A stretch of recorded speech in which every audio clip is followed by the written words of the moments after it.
കടലല്ലേ അലറും കളിയല്ലേ പൊന്നളിയോ. അപ്പം നമ്മളിന്ന് ISL കേരള ബ്ലാസ്റ്റേഴ്സിൻ്റെ കളി കാണാനായിട്ട് കൊച്ചിയിലോട്ട് പോകണം കേട്ടോ. അപ്പോൾ അതിന് മുന്നേ നമ്മൾ ക്രൗൺ പ്ലാസയിൽ പോയിട്ട് അവിടെ നിന്ന് ടിക്കറ്റ് കളക്ട് ചെയ്യണം. അവിടെ കണ്ട എല്ലാ കളിക്കാരുടെ കൂടെയും ഫോട്ടോ ഒക്കെ എടുത്ത് നമ്മുടെ ഫൈസൽക്കാണ് കേട്ടോ കൊണ്ടുപോകണേ. ഫൈസൽക്കാരുടെ ഒരു കൊളീഗ് ഉണ്ട്, ആളുടെ കെയർ ഓഫിലാണ് നമുക്ക് ടിക്കറ്റൊക്കെ കിട്ടിയത്. അവരുടെ കോച്ചിൻ്റെ കയ്യിൽ നിന്നാണ് നമ്മൾ ടിക്കറ്റും കാര്യങ്ങളൊക്കെ വാങ്ങിയത്.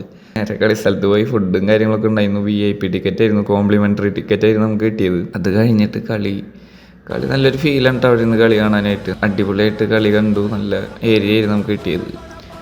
എന്നിട്ട് എന്താ പറയുക, ഒരു ഗോൾ നമ്മൾ അടിച്ച് ഭയങ്കര അടിപൊളിയായിരുന്നു. 85-ാം മിനിറ്റ് വരെ നമ്മൾ നന്നായിട്ട് കളിച്ചിട്ടുണ്ടായിരുന്നു. അത് കഴിഞ്ഞിട്ട് ഒരു 1 ഗോൾ വന്നു. ഇന്ന് ഞങ്ങൾ 2 ഗോൾ അടിക്കും. ഫൈസൽക്കോ കളിനെ കുറിച്ച് എന്തായാലും 2 വാക്ക് പറയാള്. 2 ഗോൾ അടിക്കുന്ന പറഞ്ഞ് 2 ഗോൾ അടിക്കും എന്ന് പറഞ്ഞു. നമ്മൾ 2 ഗോൾ അടിച്ചു. ഒരെണ്ണം ഇപ്പുറത്ത് അടിച്ചു, ഒരെണ്ണം അപ്പുറത്ത് അടിച്ചു.